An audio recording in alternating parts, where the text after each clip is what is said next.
नमो नमः. मी वैस्ट्रो गायत्री जोशी आपल्या सर्वांचे पुन्हा एकदा मनापासून स्वागत करते. आज आपण चर्चा करणार आहोत 9 ग्रहांचे गुरु म्हणजेच देवगुरु बृहस्पतींच्या या मालिकेच्या धनुराशी बद्दल. धनुराशींच्या मित्रांनो, एप्रिल 2026 हा महिना तुमच्यासाठी भाग्योदयाची नवी पहाट घेऊन येत आहे. या महिन्यात ग्रहांची स्थिती तुमच्यासाठी खूप अनुकूल आहे, कारण तुमचा राशी गुरु अतिशय शुभ स्थितीत आहे. विशेष म्हणजे तुमच्या 5व्या स्थानात सूर्य मंगळाची युती होत आहे, जी तुम्हाला प्रचंड ऊर्जा आणि नवनवीन कल्पना देईल. मात्र राहू आणि शनीची स्थिती तुम्हाला काही जुन्या चुकांपासून धडा घेण्यास सांगत आहे. या महिन्यात तुमचे नशीब तुम्हाला किती साथ देणार, चला सविस्तर जाणून घेऊया. आर्थिक स्थिती आणि धनयोग. आर्थिक बाबतीत धनुराशीसाठी एप्रिल महिना अतिशय समाधानकारक ठरेल. गुरुची कृपा तुमच्या धनस्थानावर असल्याने बँक बॅलन्स वाढण्याचे प्रबळ योग आहे. जर तुम्ही दीर्घकालीन गुंतवणुकीचा विचार करत असाल तर महिना त्यासाठी सुवर्ण संधी आहे. 10 एप्रिल नंतरचा काळ नवीन मालमत्ता किंवा वाहन खरेदीसाठी उत्तम आहे. मात्र सूर्य मंगळाच्या प्रभावामुळे तुमच्या मुलांच्या गरजांवर किंवा शिक्षणावर अचानक खर्च वाढू शकतो. शेअर मार्केटमध्ये काम करणाऱ्यांनी अति आत्मविश्वास टाळून व्यवहार करावेत. या महिन्यात तुम्हाला उत्पन्नाचे नवीन स्रोत मिळतील, त्यामुळे तुमची आर्थिक ओढादान कमी होईल. पूर्वजांच्या संपत्तीतून लाभाचे योग सुद्धा गोचरातून दिसत आहे. नोकरी, व्यवसाय आणि करिअरच्या आघाडीवर धनुराशीला महिन्यात मोठी झेप घेता येईल. नोकरी करणाऱ्यांना आपल्या बुद्धीची आणि अनुभवाचा फायदा मिळेल.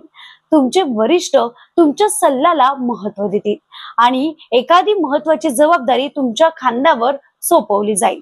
जर तुम्हाला नोकरीमध्ये बदल हवा असेल तर या महिन्याच्या उत्तरार्धात तुमच्यासाठी भाग्याचा ठरेल. व्यापाराबद्दल बोलायचे झाले तर जे लोक शिक्षण क्षेत्र, प्रकाशन, धार्मिक संस्था आणि परदेशी व्यापाराशी जोडलेले आहेत त्यांना मोठा आर्थिक नफा मिळेल. व्यवसायात नवनवीन प्रयोग करण्यासाठी हा महिना अनुकूल आहे. फक्त सरकारी किंवा कर्मचाऱ्यांशी बोलताना थोडा संयम ठेवा, कारण तुमचा स्पष्ट वक्तेपणा कोणालाही दुखवू शकतो. नातेसंबंध आणि प्रेमजीवन. नातेसंबंधाच्या बाबतीत धनुराशीसाठी हा महिना मिश्र फळ देणारा असेल.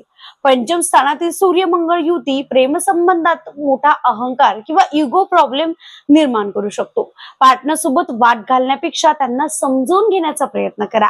विवाहित लोकांसाठी हा काळ सुखद असेल. जोडीदाराच्या मदतीने तुमचे एखादे कठीण काम मार्गी लागतील.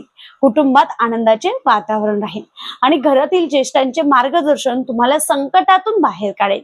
मुलांच्या बाबतीत एखादी चांगली बातमी मिळेल, ज्यामुळे तुमचा समाजात मान वाढेल.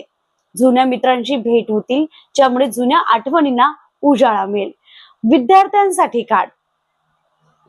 विद्यार्थ्यांसाठी एप्रिल महिना अग्नी परीक्षेचा आहे आणि यशाचा सुद्धा. तुमच्या 5व्या स्थानातील सूर्य मंगळ तुम्हाला अभ्यासात प्रचंड ऊर्जा देतील, पण तुमचे लक्ष विचलित होण्याचीही शक्यता त्यामुळे येतो. खेळाडूंसाठी आणि तांत्रिक शिक्षण घेणाऱ्यांसाठी हा महिना सुवर्ण काळ आहे. स्पर्धा परीक्षेची तयारी करणाऱ्यांनी आपल्या वेळेचे नियोजन नीट करावे. गुरुची शुभ दृष्टी तुमच्यावर असल्याने तुम्हाला कठीण विषय सुद्धा सहज समजतील. जर तुम्हाला परदेशात जाऊन शिक्षण घ्यायचे असेल तर या महिन्यात या प्रक्रियेला वेग येऊ शकतो. मेहनतीला पर्याय नाही हे लक्षात ठेवूनच अभ्यासात सातत्य ठेवा. आरोग्य आणि मानसिक स्थिती. आरोग्याच्या बाबतीत धनुराशीला पोटाचे विकार किंवा कंबरदुखी जाणवू शकते. बाहेरचे जेवण टाळा आणि आहारावर नियंत्रण ठेवा. सूर्यमंगळाच्या उष्णतेमुळे पित्त किंवा ऍसिडिटीचा त्रास वाढू शकतो. मानसिक दृष्ट्या खूप आशावादी असाल, पण कधी कधी भविष्याची चिंता सतावू शकते. रोज सकाळी सूर्यनमस्कार आणि प्राणायाम करणे तुमच्यासाठी अत्यंत आवश्यक आहे. वाहन चालवताना घाई करू नका. विशेषतः मंगळवारी प्रवासासाठी सावधानी बाळगा. पुरेशी विश्रांती घ्या, कारण सततच्या धावपळीमुळे तुम्हाला थकवा जाणवू शकतो. एप्रिल महिन्याची लकी फॅक्ट्स आणि 5 महाउपाय. लकी नंबर आणि लकी कलर. धनुराशीसाठी या महिन्यात लकी नंबर 3 आणि 9 असतील तर लकी कलर पिवळा असेल आणि सोनेरी राहील. विष्णू सहस्रनाम. दर गुरुवारी विष्णू सहस्रनामाचे पठण करा किंवा श्रवण करा, यामुळे भाग्याची साथ मिळेल. हळदीचा टिळा. दररोज अंघोळ झाल्यावर कपाळावर हळदीचा किंवा केशराचा टिळा लावा. यामुळे गुरु ग्रह बलवान होईल. गाईला चारा. दर गुरुवारी गाईला हरभऱ्याची डाळ किंवा गूळ खायला द्या. गरिबांना मदत. गरजू विद्यार्थ्यांना पुस्तके किंवा शिक्षणासाठी मदत करा. यामुळे तुमच्या प्रगतीतील अडथळे दूर होतील. गायत्री मंत्र. रोज सकाळी 108 वेळा गायत्री मंत्राचा जप करा. यामुळे मानसिक तेज वाढेल. तर धनुराशीच्या आशीर्वादी मित्रांनो, हा महिना तुमच्या प्रगतीचा आहे. फक्त संधी ओळखायला शिका. तुम्हाला ही माहिती कशी वाटली कमेंट मध्ये नक्की सांगा. जर तुमची रास धनु असेल तर कमेंट मध्ये जय गुरुदेव नक्की लिहा. अशाच अचूक आणि शास्त्रोक्त राशी भविष्यासाठी आपल्या चॅनलला आत्ताच सबस्क्राईब करा आणि बेल आयकॉन नक्की दाबा. कारण तुमची साथ मला नवीन माहिती आणायला प्रेरणा देते. तुमच्या समस्या कमेंट करा, मी त्याला उत्तर देण्याचा नक्की प्रयत्न करेल.